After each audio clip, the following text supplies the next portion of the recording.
दोस्तों hello and welcome to SSC crack at Z. यह दोस्तों पहले वीडियो का दूसरा पार्ट है और हम इसमें संविधान की उद्देशिका के अन्य महत्वपूर्ण तथ्यों के बारे में विचार करेंगे। चलिए दोस्तों शुरू करते हैं। तो इसका तथ्य है, संविधान सभा का चुनाव किस निर्वाचन पद्धति के आधार पर हुआ? तो अप्रत्यक्ष निर्वाचन पद्धति के आधार पर हुआ था, जिसमें प्रत्येक 10 लाख की जनसंख्या पर एक प्रतिनिधि था। संविधान सभा में कुल 389 सीटें थी, जिसमें ब्रिटिश भारत की 296, देसी रियासतों की 93 सीटें थीं। जिसमें ब्रिटिश भारत की सीटों में कांग्रेस को 208 मिले, मुस्लिम लीग को 73 और अन्य छोटे दलों को 15 सीटें प्राप्त हुई। संविधान सभा के निर्माण कुल 15 महिलाओं ने भाग लिया। संविधान के निर्माण की प्रक्रिया में श्री BN राव को संवैधानिक सलाहकार नियुक्त किया गया था और संविधान बनाने के लिए विश्व के लगभग 60 संविधानों का अध्ययन किया गया। संविधान सभा की पहली बैठक 9 दिसंबर 1946 को हुई और अंतिम बैठक 24 जनवरी 1950 को हुई। संविधान के फाइनल में इसे 2 वर्ष 11 माह 18 दिन का समय लगा। संविधान सभा में संविधान का प्रथम वाचन 4 से 9 नवंबर 1948 तक, दूसरा वाचन 15 नवंबर 1948 से 17 अक्टूबर 1949 तक तथा तीसरा वाचन 24 नवंबर से 26 नवंबर 1949 तक चला। संविधान सभा का प्रतीक हाथी था। SN मुखर्जी को संविधान सभा का मुख्य प्रारूपकार नियुक्त किया गया था। संविधान सभा के 7वें अधिवेशन में महात्मा गांधी को श्रद्धांजलि अर्पित की गई। संविधान सभा की मूल प्रतियों को हीलियम में रखकर सुरक्षित रखा गया है। भारतीय संविधान पूर्ण रूप से हाथ से लिखा गया है और इसके लेखक हैं श्री प्रेम बिहारी नारायण रायजादा। संविधान सभा के संवैधानिक सलाहकार BN राव थे।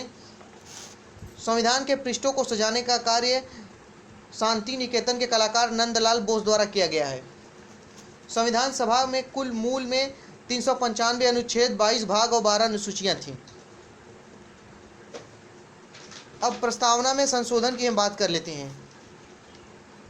प्रस्तावना में पहला संशोधन बेरूबारी केस 1960 में पंजाब राज्य से रिलेटेड था। इस केस में यह कहा गया कि प्रस्तावना संविधान का भाग नहीं है और इसमें संशोधन नहीं किया जा सकता।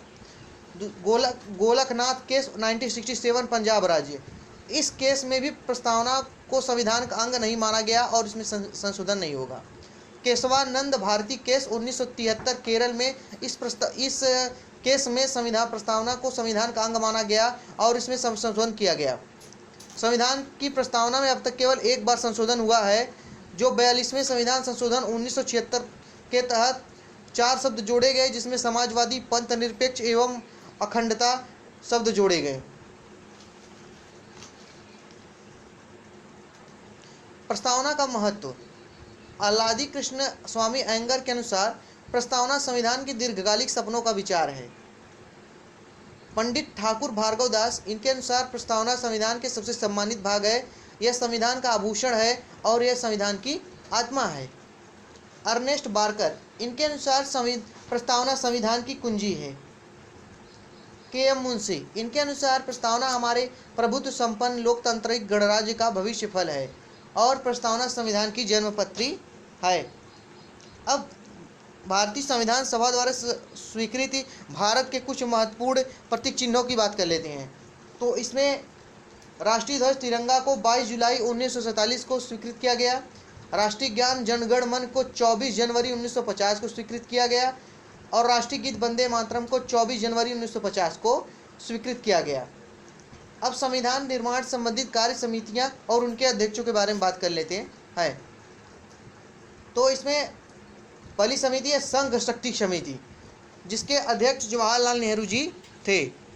दूसरा है संघीय संविधान समिति, जिसके अध्यक्ष जवाहरलाल नेहरू जी थे। प्रांतीय संविधान समिति, इसके अध्यक्ष सरदार वल्लभ भाई पटेल जी थे। प्रारूप समिति, जिसके अध्यक्ष डॉक्टर भीमराव अंबेडकर जी थे। मूल अधिकारों एवं अल्पसंख्यक संबंधी परामर्श समिति, जिसके अध्यक्ष सरदार वल्लभ भाई पटेल जी थे। इसकी 2 उप समितियाँ थी, पहला मूल अधिकार उप समिति, दूसरा अल्पसंख्यक उप समिति। मूल अधिकार उप समिति के अध्यक्ष JB कृपलानी थे और अल्पसंख्यक उप समिति के अध्यक्ष HC मुखर्जी थे। प्रक्रिया नियम समिति के डॉक्टर राजेंद्र प्रसाद, राज्यों के लिए समिति राज्यों समझौता के लिए जवाहरलाल नेहरू और संचालन समिति के अध्यक्ष डॉक्टर राजेंद्र प्रसाद थे। और कुछ छोटी समितियों के बारे में जान लेते हैं। राष्ट्रीय ध्वज संबंधी तदर समिति डॉक्टर राजेंद्र प्रसाद अध्यक्ष थे। सदन समिति के पट्टाभी सीतारामैया थे। कार्य संचालन समिति के डॉक्टर के मुंशी थे। संविधान सभा के कार्य संबंधी समिति जीबी मावलकर थे। अमेरिकी संविधान विश्व का पहला लिखित संविधान था और भारतीय संविधान विश्व का सबसे बड़ा लिखित संविधान है। प्रारूप समिति भीमराव अंबेडकर की अध्यक्षता में प्रारूप समिति संविधान सभा की सबसे विशिष्ट समिति थी। इसका गठन 29 अगस्त 1947 को हुआ और इसमें 7 सदस्य थे।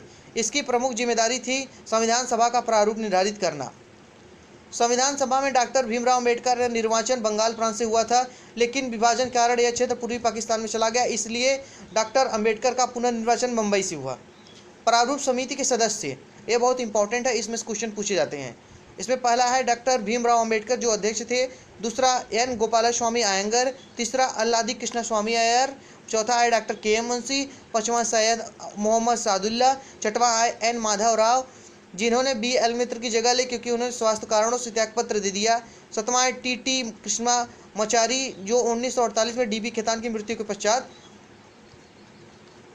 अध्यक्ष बने थे। 26 नवंबर को भारत में संविधान दिवस मनाया जाता है क्योंकि इसकी शुरुआत 2015 से हुई, क्योंकि यह वर्ष संविधान निर्माता डॉक्टर भीमराव अंबेडकर के 125वें जन्म वर्ष के रूप में मनाया गया। अब हम बात करेंगे भारतीय संविधान पर अन्य देशों के संविधान का प्रभाव, मतलब कि भारतीय संविधान पर जो बाहर से ली गई हैं उनमें भारतीय संविधान के कौन कौन से गुण बाहर से लिए गए हैं। तो हम पहले बात करते हैं ब्रिटेन से। ब्रिटेन से संसदीय शासन प्रणाली, संसदीय विशेषाधिकार, विधि का शासन, विधायी प्रक्रिया, एकल नागरिकता। एकल नागरिकता का प्रावधान भी ब्रिटेन से लिया गया है। चुनाव में जो सर्वाधिक मत प्राप्त करेगा वो जीतेगा, इसका भी प्रावधान ब्रिटेन से है। मंत्रिमंडल प्रणाली, परमाधिकार लेख, द्विसदनात्मक व्यवस्था। तो ब्रिटेन से लिए गए जो तथ्य हैं, जो चीज़ें हैं, उनमें सबसे महत्वपूर्ण है एकल नागरिकता और द्विसदनात्मक व्यवस्था, संसदीय शासन प्रणाली और विधि का शासन। संयुक्त राज्य अमेरिका से मूल अधिकार लिए गए हैं। न्यायिक पुनर्विलोकन लिया गया है। संविधान की सर्वोच्चता ली गई है। राष्ट्रपति पर महाभियोग लिया गया है। उपराष्ट्रपति का पद और उद्देशिका का विचार। कनाडा से एक सशक्त केंद्र के साथ अर्धसंघ सरकार का स्वरूप। अवशिष्ट शक्तियां केंद्र के पास। शक्ति विभाजन संघ और राज्यों के बीच। राज्यपाल की नियुक्ति। उच्चतम न्यायालय का परामर्शी निर्णय। आयरलैंड से क्या लिया गया है? राज्य के नीति निर्देशक सिद्धांत। राष्ट्रपति द्वारा राज्यसभा में साहित्य, कला, विज्ञान तथा समाज सेवा आदि के क्षेत्रों में ख्याति पात्र व्यक्तियों का मनोनयन और राष्ट्रपति की निर्वाचन संबंधी प्रक्रिया। दक्षिण अफ्रीका से क्या लिया गया है? संविधान संशोधन की प्रक्रिया, राज्यसभा सदस्यों की निर्वाचन प्रक्रिया। फ्रांस से क्या लिया गया है? स्वतंत्रता, समानता और बंधुत्व का आदर्श गणतंत्रात्मक व्यवस्था। ऑस्ट्रेलिया से समवर्ती सूची का प्रावधान। संसद के दोनों सदनों की संयुक्त बैठक। वाणिज्य और व्यापार की स्वतंत्रता। जर्मनी के वाइमर संविधान से क्या लिया गया है? आपातकाल के दौरान मूल अधिकारों का निलंबन। जापान से विधि द्वारा स्थापित प्रक्रिया और सोवियत संघ से मूल कर्तव्य प्रस्तावना में सामाजिक, आर्थिक, राजनीतिक न्याय का आदर्श। और एक इम्पॉर्टेंट नोट है, संविधान का अधिकांश भाग भारत शासन अधिनियम 1935 से लिया गया है, जिसमें अधिकांश भाग न्यायपालिका, सीएजी, अध्यादेश, लोक सेवा आयोग, आपात उपबंध है। तो दोस्तों यह रहा आज का ऑडियो लेक्चर। हम ऐसे लेक्चर्स को आगे बढ़ाते रहेंगे और हम पूरी पॉलिटी लेक्चर्स ऑडियो लेक्चर के हिसाब से कन्वर्ट करेंगे। पूरी पॉलिटी हम पूरा करेंगे ऑडियो लेक्चर से। दोस्तों अगर ये ऑडियो लेक्चर पसंद आए तो हमारी वीडियो को लाइक और चैनल सब्सक्राइब कर दें, जिससे आपको ऑडियो लेक्चर समझ मिल जाए और ऑडियो लेक्चर को आप कहीं भी कोई भी काम करते हुए आसानी से सुन सकते हैं। दोस्तों आप हमारे चैनल से जुड़े और हमारे चैनल को सब्सक्राइब करें और नीचे दिए गए टेलीग्राम लिंक को से हमारे टेलीग्राम चैनल ज्वाइन करें, जिससे हम डायरेक्ट ऑडियो अब तक पहुँचा सकें। धन्यवाद।